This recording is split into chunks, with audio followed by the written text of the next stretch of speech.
is a Jefferson nickel, 1982 Jefferson nickel. You can see that cud taking place. Now what a cud error actually is a die break. So it's actually a die break error, but they use the word cud to describe it. Obviously, you can see that error taking place at the top of the coin above Jefferson's head. We've actually found one of these on a live stream, coin roll hunting, and SJ's Mixed Adventures actually won that coin. Pretty cool errors. I've actually found another one of these in Pocket Change before, so watch out for this. This actually occurs on all denominations of coins, which we're going to show you here in just 1 second. If we look there at the reverse of the coin, you can see that it affects the back of the coin as well. Obviously, it's going to be on the bottom because that is behind where the error is taking place on the front of the coin, and this nickel here sold for over $200. Next up is a 1984 penny. This is a pretty big die break here. And like I said, if you go to the reverse of the coin, at the bottom of the coin, you will see that being affected there on the reverse. You actually can't even see the E and the word one, and you can't even see the whole cent.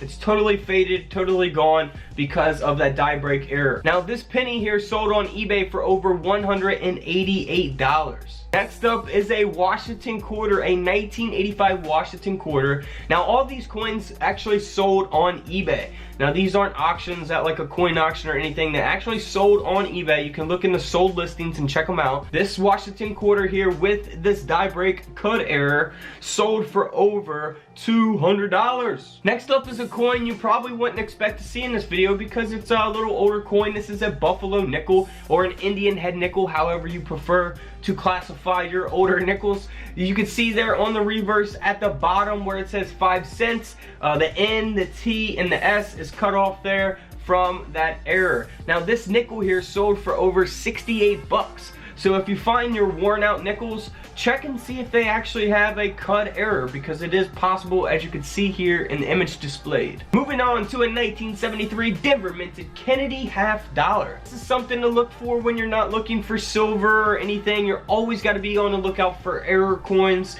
Now this is a cud error. Obviously you can see that taking place down at the bottom of the coin where the date is. You can't see the 1 and the 9 of the date on this coin. And if you hop over to the reverse, you look at the top of the coin where it says states. All of that is worn off from that error taking place. So this coin here sold for over $213. Moving on to a 2001 Roosevelt dime. This is probably definitely my favorite coin of this video. Really nice error. Obviously, I mean, it's pretty self-explanatory. You can see it taking place there. You can see the die break error taking place there, the crack and the cud. So very cool. I would like to have something like this in my collection. It's definitely an interesting coin. And this coin here sold for over $143. A 2001 dime for $143. Moving on to a 1866 Indian head penny. Now this is pretty cool. The cud isn't as large as the other ones that we've been showing in this video, but if you look there to the top left above the word states, you can see that taking place on that penny. Now this penny here sold for over $279. And then a viewer by the name of Dusty sent in this image of his 1984 Lincoln cent. So make sure you guys are checking your pennies when you're coin roll hunting or searching through your pocket change. However you search through coins, check them for these types of errors. You see there on the back on this one, you cannot see the N, the E, and the word one. And you can barely see the top of the C in the word cent. So 1 cent there is faded out. And that is a really cool find, Dusty. So congrats on finding that, my friend. Until the live stream, I will see you all in the comment section below. This is Couch Collectibles, and this is where I disappear.